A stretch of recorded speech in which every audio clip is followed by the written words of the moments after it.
Philippe Aghion is professor at the Collège de France, as you certainly have heard about it, and INSEAD, and a visiting professor at the London School of Economics, and a fellow of the Econometric Society and of the American Academy of Art and Science.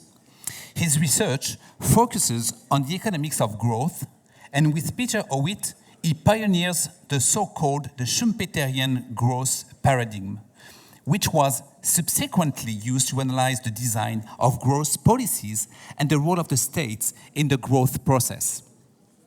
Much of this work is summarized in their joint book, Endogenous Growth Theory, published by the MIT 1988, and The Economic of Growth, MIT Press 2009. In 2001, Philippe Aghion received the Yrjo Jahnsson Award of the Best European Economist under age 45. In 2009, he received the John Von Neumann Award, and in March 2020, he shared the BBVA Frontiers of the Knowledge Award with Peter Howitt for developing an economic growth, a theory based on the innovations that emerge from the process of creative destruction. More recently, Philippe Aghion produced a new book entitled The Power of Creative Destruction, published by Odile Jacob as well as Harvard University Press, where Philippe Aghion were professors for many years. While providing a reappraisal of foundation of the economic success and the blueprints for change, that's the purpose of the book, The Power of Creative Destructions also shows that a fair and prosperous future is ultimately ours to make. It's a great pleasure and honor to welcome you, Philippe Aghion. Please welcome Professor Philippe Aghion.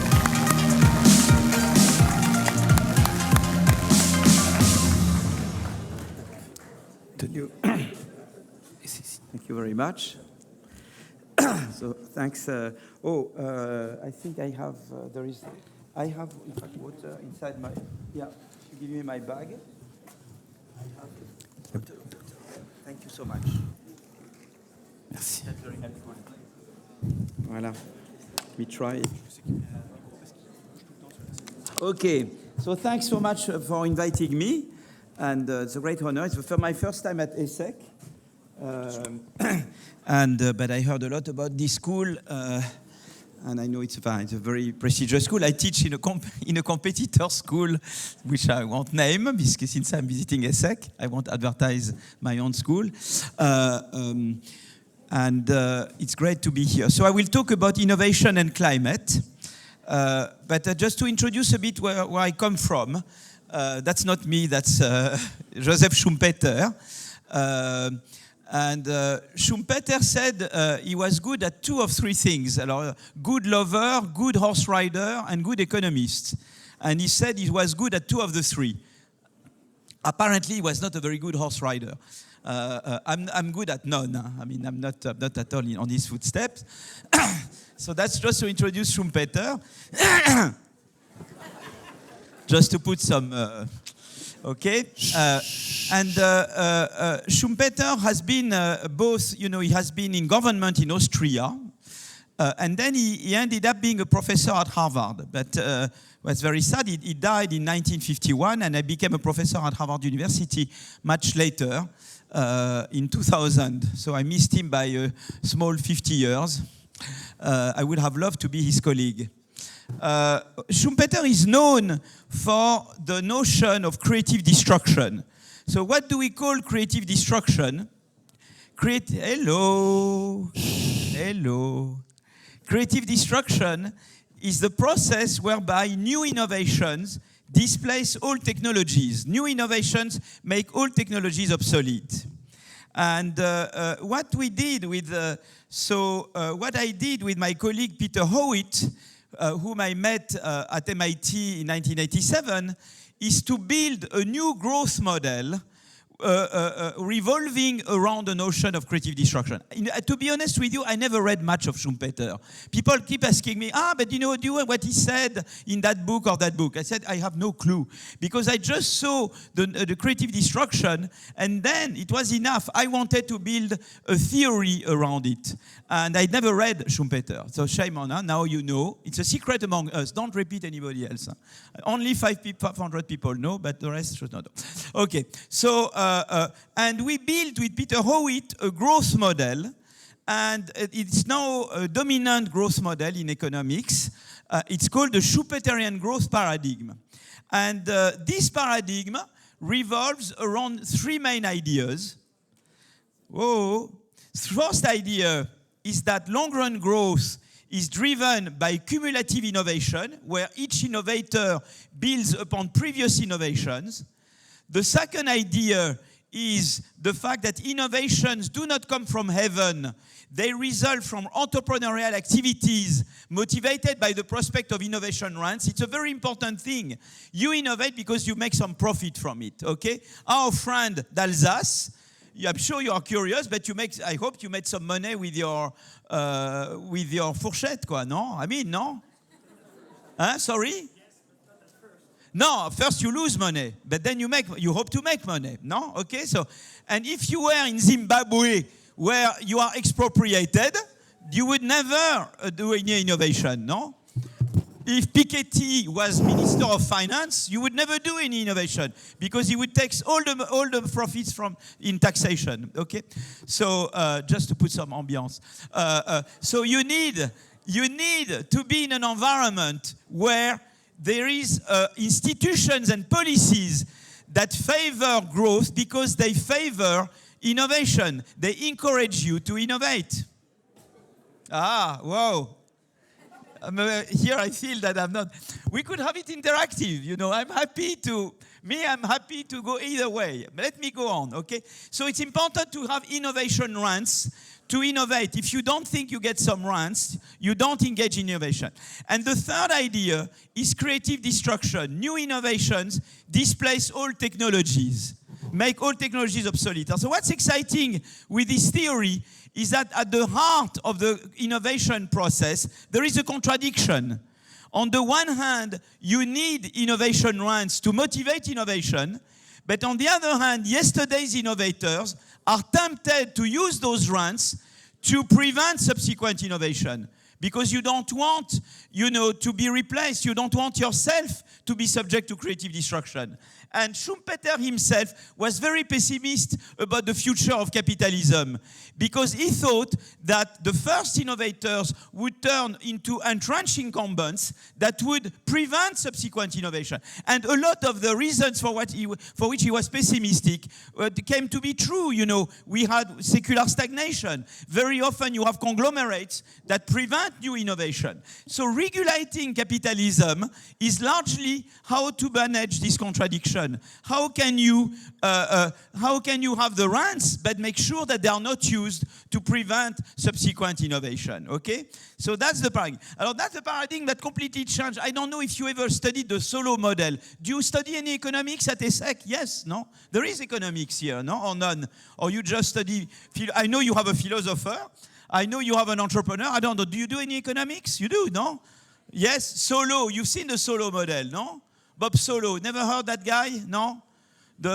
It was a theory of growth based on capital accumulation, but there was no innovation there. Here is really innovation at the heart of growth. So why is this paradigm changing the landscape? Because it gives center stage to cross-firm heterogeneity. It's all about incumbents and entrants. It's all about leaders and followers. It's all about small firms and large firms. And it's all about firm dynamics. You are born as a firm, you're a small firm, then you innovate, you become bigger, and then you may disappear because someone else replaces you. Someone else does creative destruction to you. And growth is all about, the growth of an economy is all about the growth and firm dynamics of the growth of the firms in this economy, okay? So that's, for example, that's the way it works. You can think here, I picture a firm with 4 lines, 4 product lines, and how high they are is how good they are on each of the line.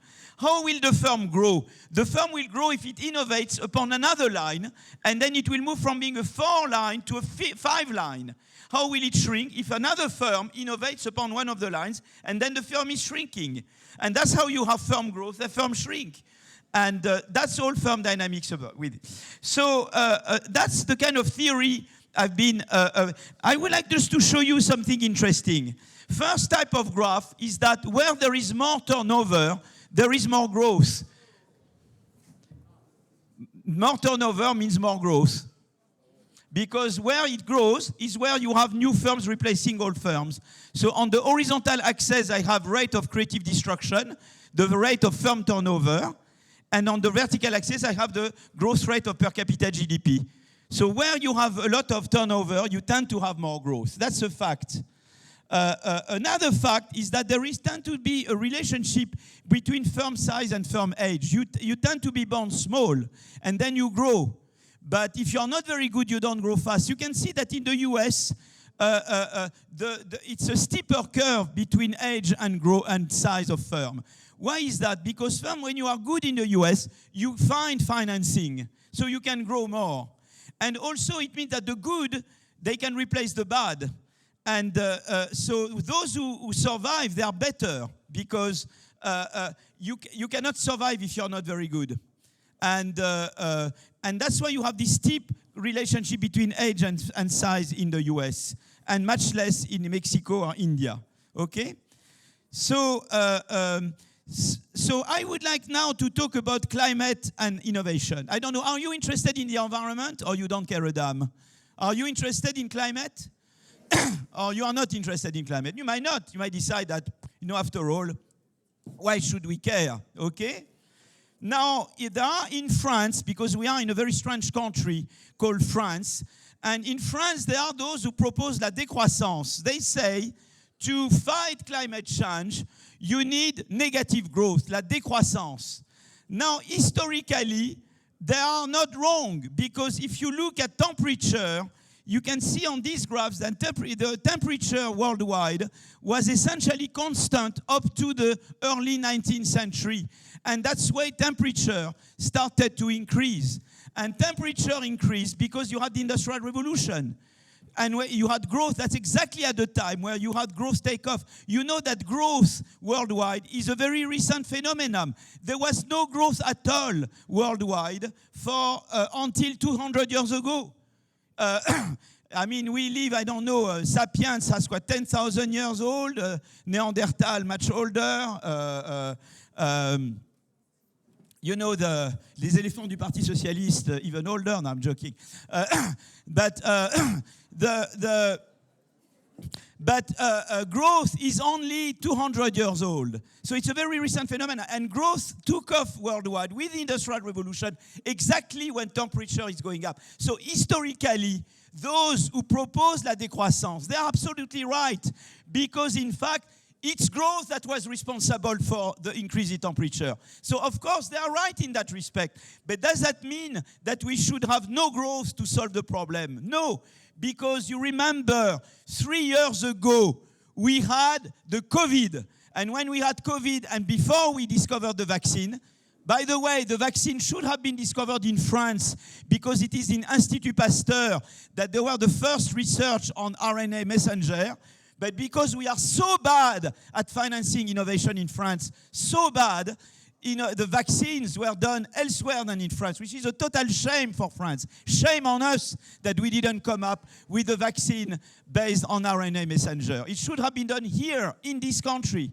And we didn't have the infrastructure for innovation. But parenthesis closed. We didn't have the vaccine, okay? And what happened? We had to do the lockdown. Have you heard about the lockdown? You were locked, no?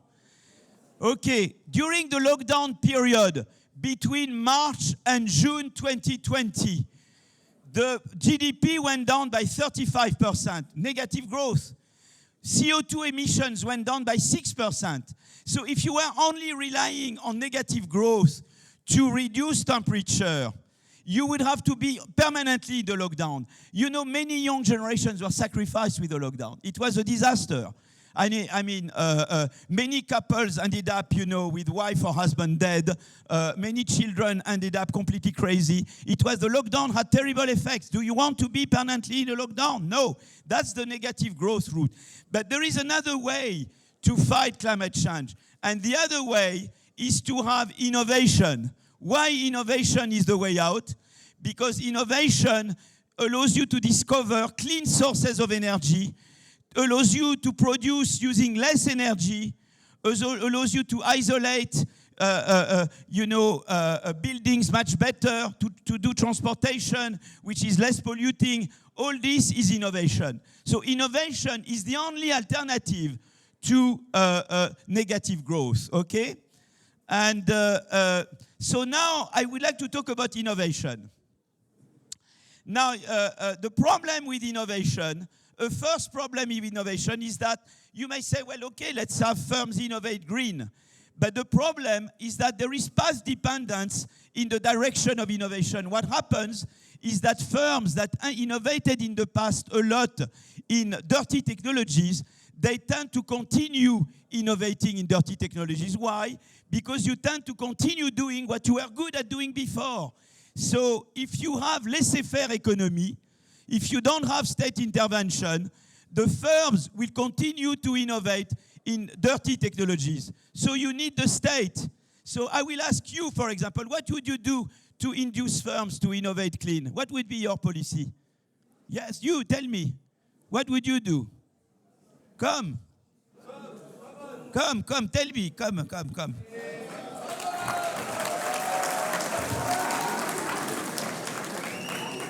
What would you do to induce firms to innovate green technologies? What would you use? I think I will, I don't know, make some conference about the ecology to just let this idea infuse in the mind of the leader. That's good. You will try to teach corporate social responsibility. Yeah, exactly. I agree with that. That's a good way. Okay. Another idea. Who has another idea of something you could do to induce firms to innovate clean?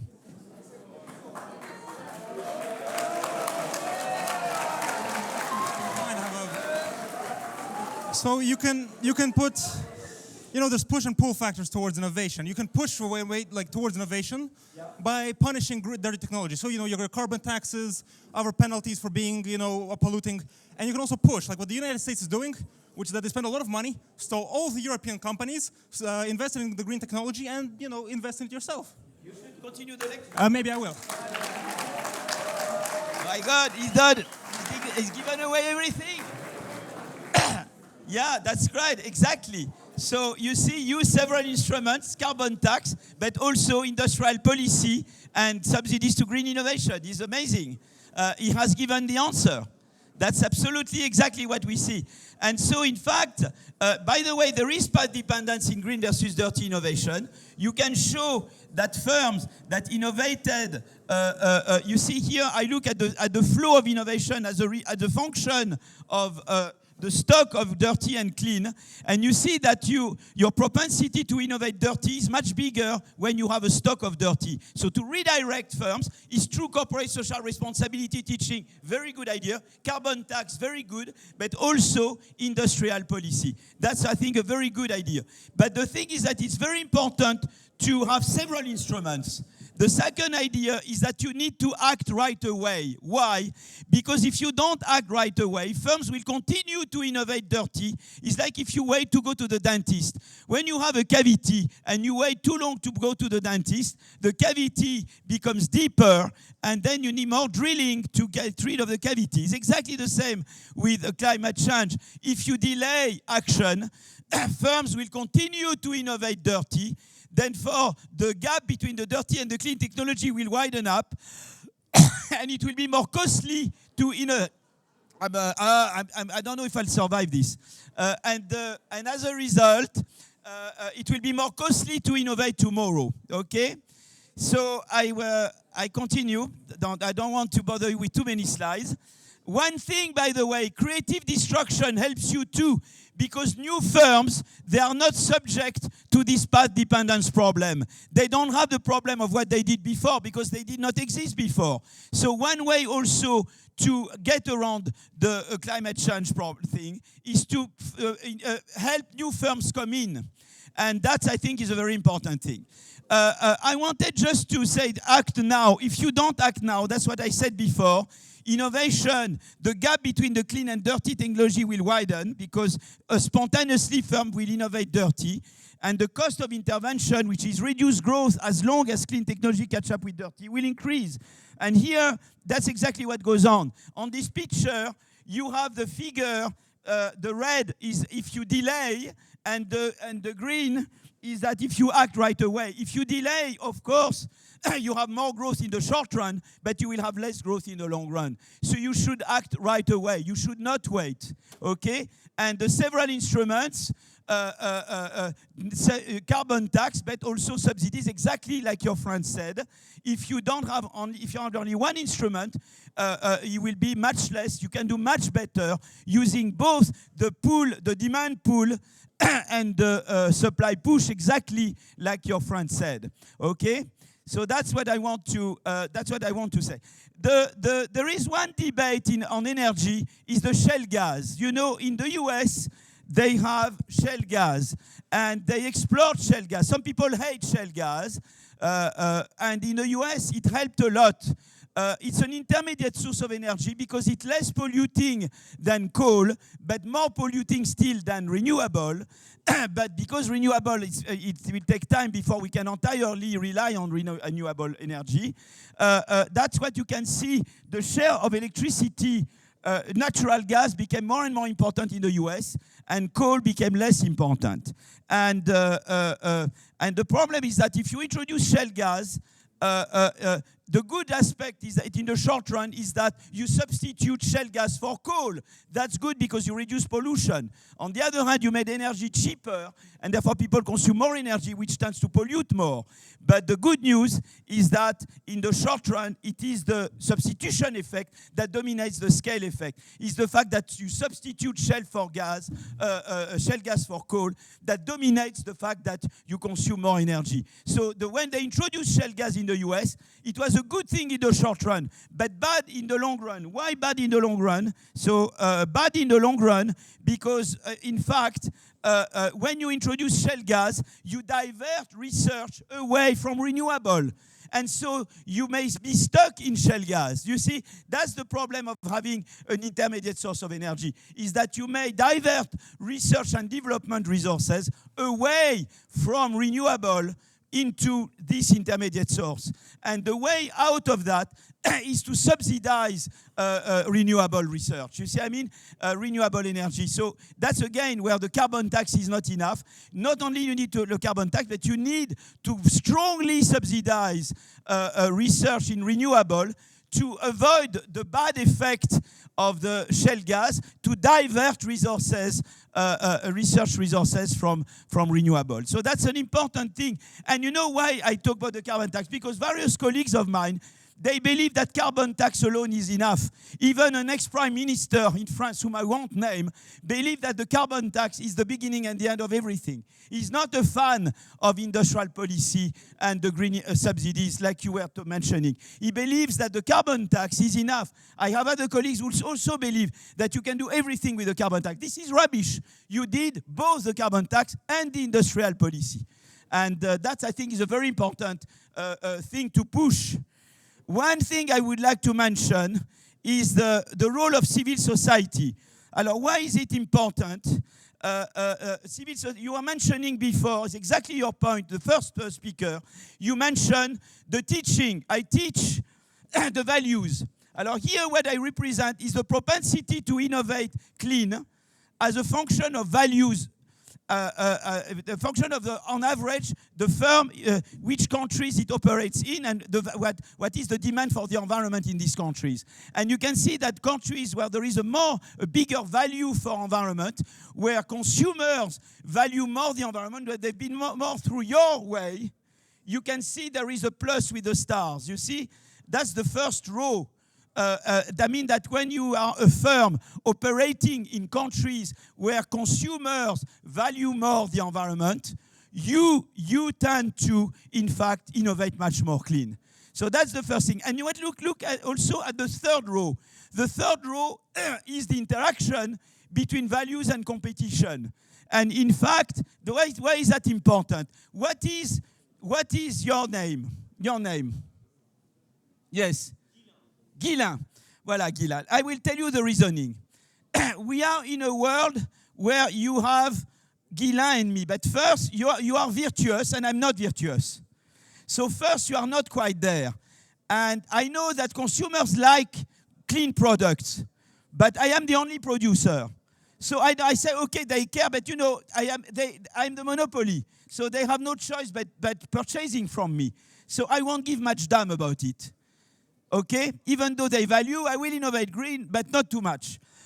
Now you come in, that's competition. Then even if I'm not virtuous, I will go clean, because otherwise I lose my customers to you.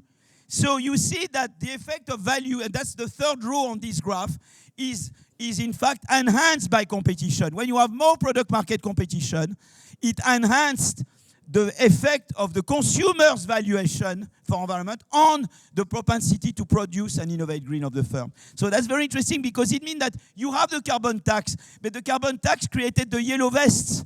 Now you have other ways to do. You can use industrial policy, or you can use a mixture of competition and the education of what he said. If you have the combination of competition policy and what you proposed to have the teaching, that is equivalent to a huge carbon tax, and that doesn't create yellow vest movement.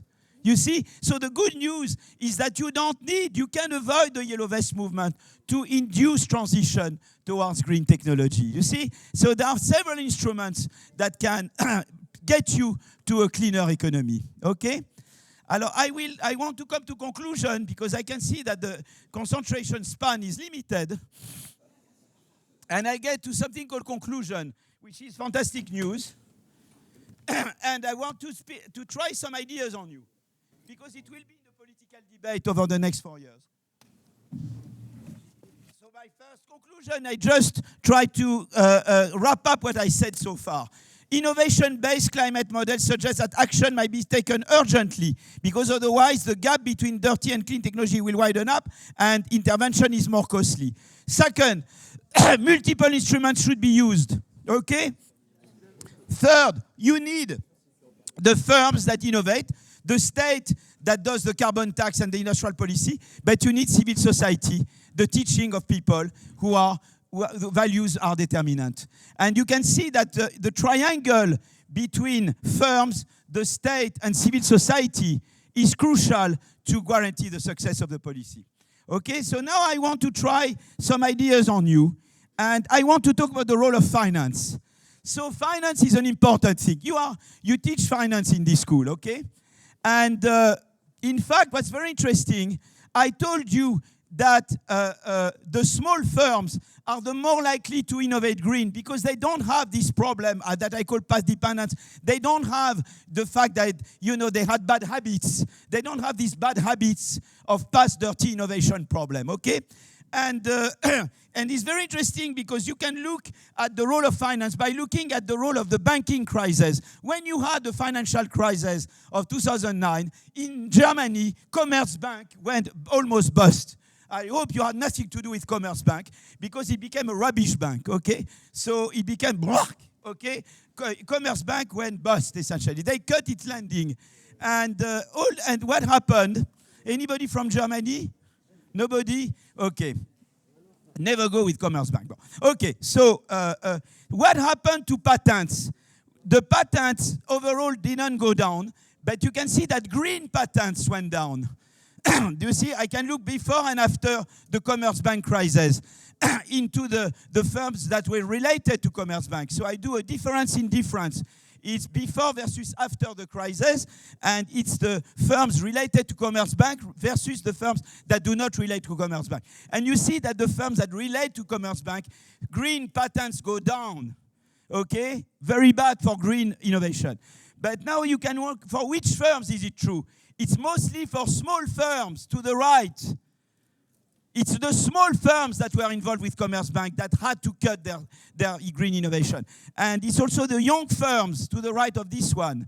So what happened is that when you had the Commerzbank, it damaged green innovation by the young and small firms involved with Commerzbank. And those are the ones that are more prone to innovate green. So you see, anything that increases the cost of financing will delay the transition, because, in fact, it will harm primarily the small and young firms, those that are more prone to innovate green. Alors, why is that important? Because there is a debate on interest rate.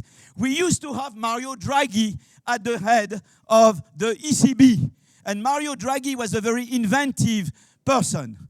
Nowadays, it's the Bundesbank that runs the ECB, more and more. And the Bundesbank, they are extremely obsessed by the hyperinflation in Germany of the 1930s. They cannot get out of the trauma. Quoi. They still live in 1930. Quoi. Doesn't matter if there is green transition or not. Now, why is that a problem to have high interest rates? If you have high interest rates, you increase the cost of financing, particularly harmful for the small and young firms, those who are more prone to innovate green. So if you do that, you delay the transition to low carbon. But we know that when you have global warming, you have price instability. You know that the mandate of the central bank is price stability. But if I do that by a big increase in interest rate with energy transition, I shoot myself in the feet, because if I have interest rate too high, I discourage young and small firms from innovating green. Therefore, I delay the transition to a low-carbon economy, and therefore I maintain price stability for longer. You have to rethink monetary policy when you are in the business of energy transition. That's what you should explain Christine Lagarde. She's adorable. But you know, when I see her, it's all about opera in Aix-en-Provence and bandanity and all that. If you manage to see Christine, try to tell her, Christine, be careful. You know that if you have interest rate too high, you are delaying the transition to low carbon. Another thing that you should explain, Edouard Philippe, that's more someone else, is to say, look, Edouard, I know you are obsessed by low public debt. We are all want low public debt. But if for that, I preclude all investment. We had our friends before. He told us that carbon tax was important, but he told us also that green industrial policy was important. If now I say, because I want to minimize public debt, I will refrain from any investment in green innovation from the public sector, from the state, any subsidy, what will I do? I will delay the transition. I will delay firms innovating green. And therefore, I have my dentist problem. Tomorrow, the future generations, maybe they will have a lower public debt, but they will have a bigger environmental debt. They will have to invest more tomorrow to make sure that you have the green transition. Now, you cannot look at the public debt alone. You need to look at the public debt together with the environmental debt.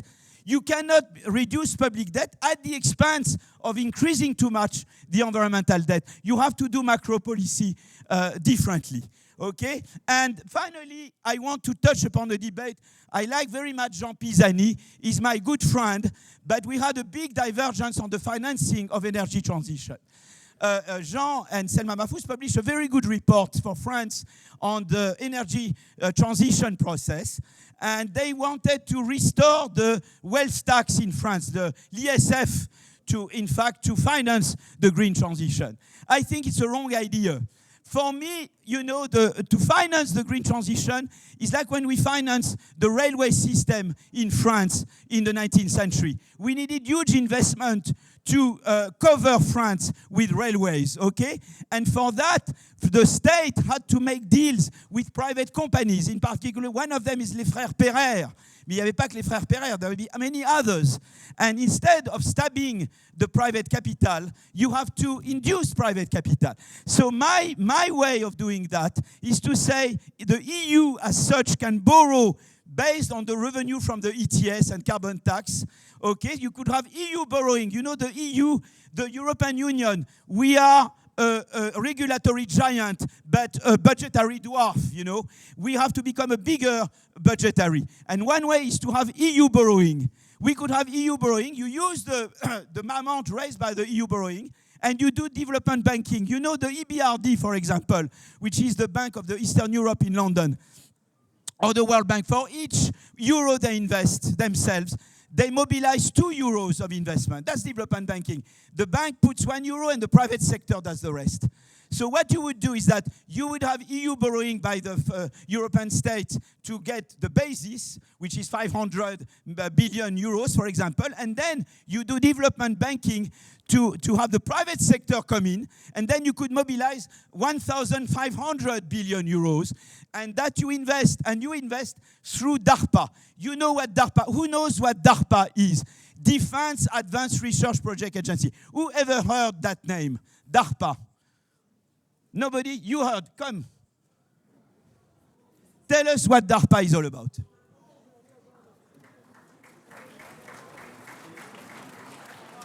I don't recall. I don't think I'm worthy. I've heard about it. It's like the research agency. Voilà. Alors, it is the following thing. You're on the way. You're on the way. The DARPA, it's the defense. Well, I saw about that because we heard about Apollo 13. DARPA is what made possible Apollo 13. Well, the program that produced Apollos. I wish Apollo 13 would have been more successful, but I mean, it all came from DARPA. DARPA, it's Defense Advanced Research Project Agency. What was it? It was in the 1950s. The US were racing with the Soviet Union. They were racing on space and defense. And the Russians had put Sputnik, and then they had put a man in space. The US, it was important for them to do the same. So they created the DARPA.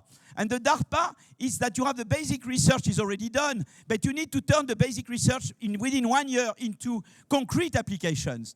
You have to coordinate resources and actors for that. And so the money comes from the ministry. Then you have team leaders from industry or academics, and they elicit competing projects to fulfill a mission. Put your man in space, get this weapon ready, etc. That works very well. And why is that? Because that's industrial policy smart. It's industrial policy which is pro-competition. You reconcile competition, industrial policy. Some people believe, in Brussels in particular, that whenever you do industrial policy, it's necessarily anti-competition. No. DARPA was pro-competition. And a recent example of DARPA is the BARDA. Have you heard about BARDA? You know, without BARDA, we would not be here today. BARDA is Biomedical Advanced Research and Development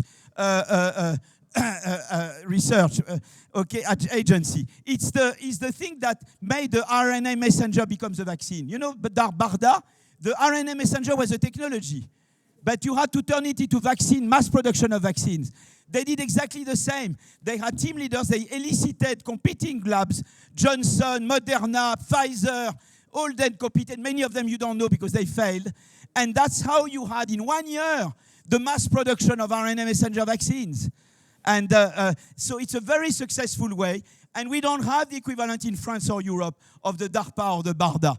And so what I propose is that with all this 1,500 billion euros we can mention, we can mobilize with this borrowing and development banking, we create a green European DARPA to speed up a smart pro-competition industrial policy in green innovation. But you have to for that you need to transform European institutions. Europe is designed to prevent that. You have the Maastricht Treaty, which says deficit should never be more than 3%, no matter whether you do the deficit on pensions or on industrial policy. Second, they have competition policy, in the name of which they preclude any type of sectoral state aid by states. And third, you have minimal budget, no borrowing. This has to change. You cannot practice European institutions the same way as before when you are in the business of energy transition. There is one guy who understands that, is Mario Draghi. I recommend you to read Mario Draghi's Martin Feldstein lecture at the NBER last July. This guy is one of the few guys who think in Europe. And the problem in Europe is that there is a kind of a Buddhistic orthodoxy that prevents us from thinking, or Hayekian orthodoxy, and we need to think new. If we don't think new, we won't be able to succeed. It will be China and the US doing everything, and Europe will fall. Because the US is doing IRA. We don't have the equivalent to the Inflation Reduction Act in Europe. And the Chinese are also investing a lot. And you can see Europe declining, because we are there completely dogmatic. We are like ayatollahs of economy. We need to stop in the same way that you don't want to have ayatollahs in Iran. You don't want to have ayatollahs in Brussels. Thank you very much.